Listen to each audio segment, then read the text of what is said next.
I didn't expect walikuwa 4, but after ultrasound tukapata walikuwa 3.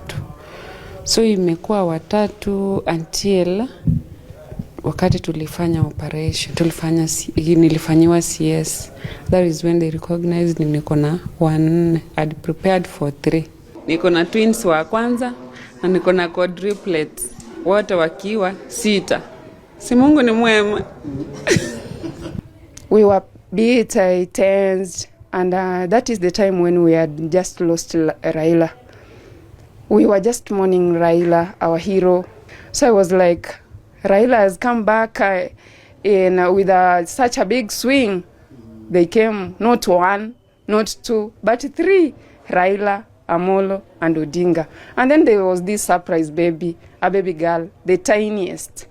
We decided to name her Ida. It's the first time that we delivered a quadruplets here. We have been delivering triplets, but for quadruplets, it is the first time that we delivered quadruplets here. And we were happy and excited to receive the babies. As a facility, we are considering a waiver of our bills. Anybody willing to come in and be able to assist her in whichever way to take care of the kids will be much appreciated.